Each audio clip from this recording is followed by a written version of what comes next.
नाटकीय उतार चढ़ावों के बाद आखिरकार तेलंगाना बिल संसद में पास हो ही गया। इस विधेयक पर राज्यसभा ने भी अपनी मुहर लगा दी है। तेलंगाना पर प्रमुख विपक्षी दल भाजपा के समर्थन के बाद इसकी राह में कोई रोड़ा नहीं रह गया था। राज्यसभा ने भारी शोर शराबे और सीमांध्र और रायलसीमा के सदस्यों के हंगामे के बीच ध्वनिमत से इस बिल को पास कर दिया।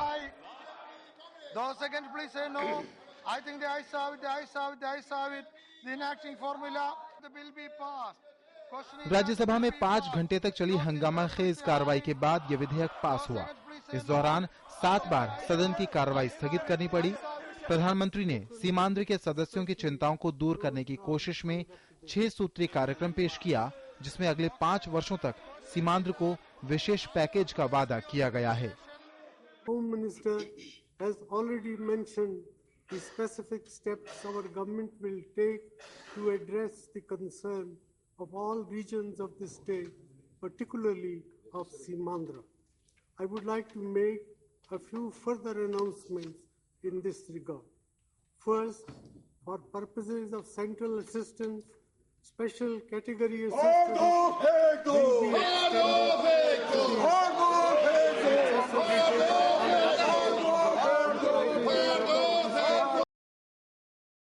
इस 6 सूत्री घोषणा के तहत तेलंगाना के अलग होने के बाद अस्तित्व में आने वाले आंध्र प्रदेश के 13 जिलों को 5 साल के लिए विशेष दर्जा दिया जाएगा, जिसमें रायलसीमा के 4 जिले और उत्तरी तटीय आंध्र के 3 जिले शामिल हैं।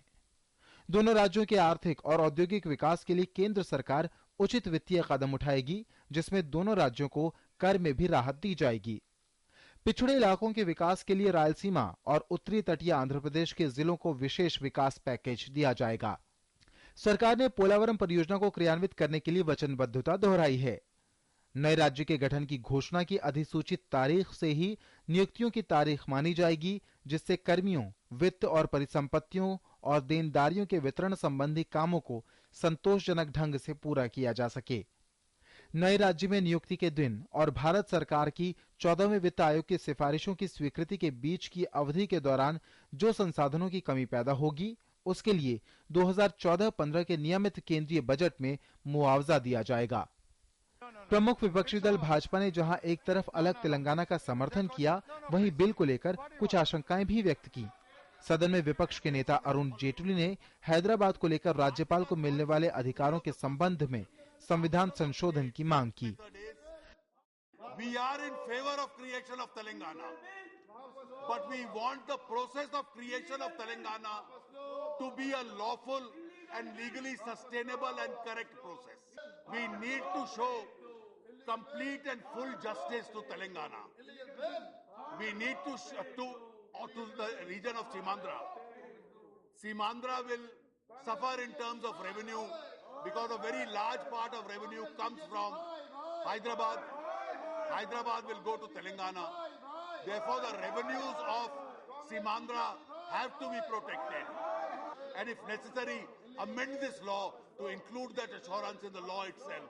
With these words, sir, while we support our demand for Telangana. बहस के दौरान भाजपा सदस्यों और केंद्रीय मंत्री चिरंजीवी के बीच तीखी नोक-झोंक देखी गई।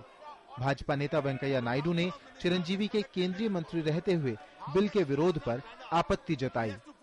चिरंजीवी ने हैदराबाद को नए राज्यों की संयुक्त राजधानी और केंद्र शासित क्षेत्र घोषित करने की मांग रखी। We need Hyderabad to be UT. That's why we want. Because last 3 decades, the development which has been taking place in Hyderabad is because of contribution of Simandra people. Minister in the Council of Ministers cannot speak against the decision of the government. If you don't want it, then you should be out of the government. If you want to be inside the government, then you have to go with the government. If you want to talk within the government, then you have to go to the cabinet meeting and talk there. If you want to talk it in the party meeting, not the Rajya Sabha. बहस के दौरान बसपा ने जहां तेलंगाना का समर्थन किया, वहीं DMK, CPM, Samajwadi party, JDU और बीजू जनता दल ने इसके विरोध में वॉकआउट किया। दक्षिणी राज्य आंध्र प्रदेश में से तेलंगाना अलग से अब नया राज्य बनने के लिए जा रहा है।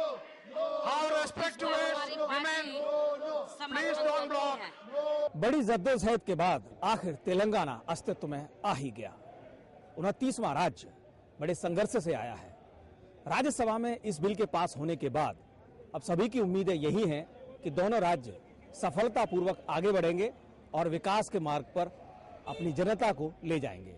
लेकिन राज्यसभा में जिस तरीके से आज अभूतपूर्व विरोध और चर्चा हुई वो काबिले तारीफ था, क्योंकि विपक्ष जहां चाहता था कि चर्चा होनी ही चाहिए और सरकार चाहती थी कि बिल पास होना ही चाहिए। दोनों की बात मान ली गई, अंततः लोकतंत्र की जीत हुई। शैलेंद्र मिश्र और राजेश राज के साथ ऋषि कुमार की रिपोर्ट, डीडी न्यूज।